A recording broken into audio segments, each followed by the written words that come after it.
Estava assistindo um programa essa semana que o dono dessa empresa, ele se disfarça de novo funcionário e entra nas suas redes, né, dos seus negócios e se faz de alguém novo ali, um novato, né, que foi contratado.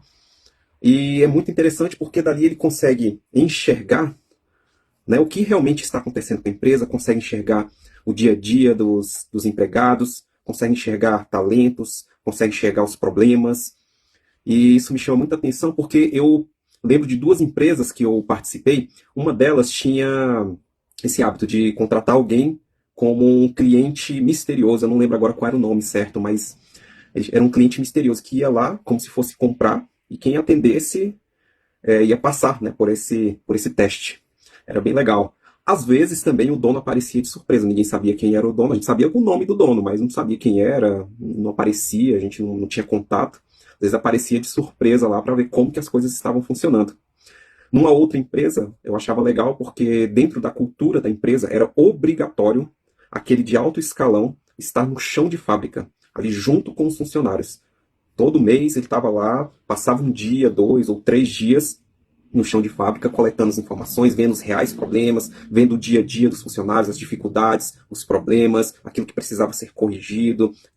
E eu gosto disso, porque quando você avisa que vai, né, várias empresas têm esse hábito, o dono está vindo, a empresa se prepara, todo mundo se prepara, e eu não vejo isso pelo lado positivo. Por quê? Quando você se prepara, você está camuflando, você está escondendo toda a realidade do negócio. E como que algo vai mudar, como que algo vai ser justo, como que algo vai ser reto, como que algo vai realmente ser transformado se a pessoa não enxergar o que realmente está acontecendo. Porque nem tudo é dito.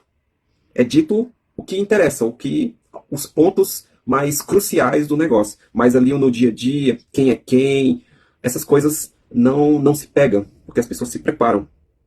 E isso acontece muito dentro também das empresas. Às vezes, quando o chefe está e quando o chefe não está, a mesma pessoa tem dois comportamentos. E por que eu acho legal de haver essa chegada de surpresa? Porque eu acredito que arma justiça, principalmente com pessoas. Você vai, claro, coletar tudo do negócio, mas você vai coletar sobre o feeling sobre as pessoas. Porque ninguém sabe quem é que está ali. Você pode vir como qualquer uma pessoa disfarçada ali. Você é o dono, mas disfarçado, como se fosse fazer um trabalho, como se fosse alguém. E dali você consegue perceber quem realmente é quem. Evita muita injustiça. Porque a gente sabe que tem muito funcionário que não é aquilo.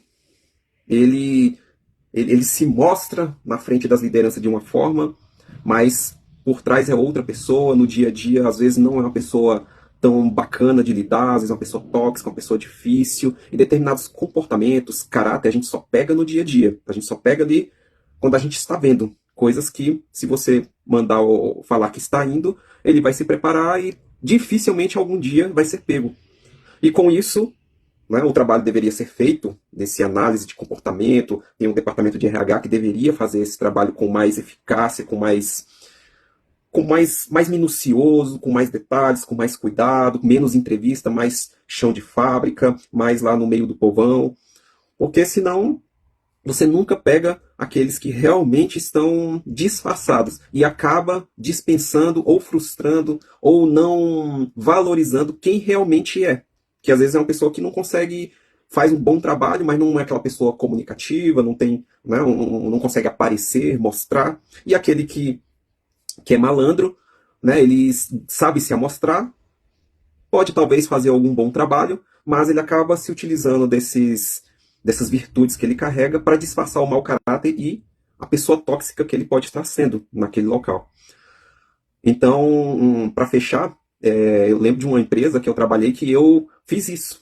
Né? A pessoa, quando eu entrei como auxiliar ali na parte de RH, e a pessoa que estava lá, ela nunca saía da cadeira dela, ela não saía de dentro do escritório. E era complicado porque chegava lá os encarregados, os donos falava e ela só acatava. Eu não gostava disso. Eu achava isso muito ruim. Claro que eu não confrontava ela sobre isso, falava até porque eu estava há pouco tempo ali, não podia chegar falando aquilo que eu não gostava. Mas quando ela saiu e eu entrei no lugar dela, a primeira coisa que eu fiz foi organizar o trabalho burocrático para que eu pudesse estar lá no meio das obras, lá no chão de fábrica, junto com as pessoas, para saber quem é quem. Porque chega muita coisa, muita fofoca, a gente ouve muita coisinha aqui, muita coisinha ali, muito disse-me disse, um fala uma coisa aqui, e eu não gosto de ouvir só um lado, eu gosto de ir lá saber realmente o que está acontecendo, quem é quem. Então, com isso eu consegui descobrir que muita coisa que vinha era fofoca, eu tinha que corrigir esse que trazia fofoca, que inventava muita coisa. Eu falava pra ele que ele às vezes estava levando pro lado pessoal, que era coisa da cabeça dele. Enquanto o outro lá, eu tinha que fazer um trabalho com ele também. E com isso a gente ajustava o ambiente o ambiente para ser o melhor possível. E olha que mesmo fazendo isso, ainda aparecia muito problema, até porque a gente está lidando com pessoas.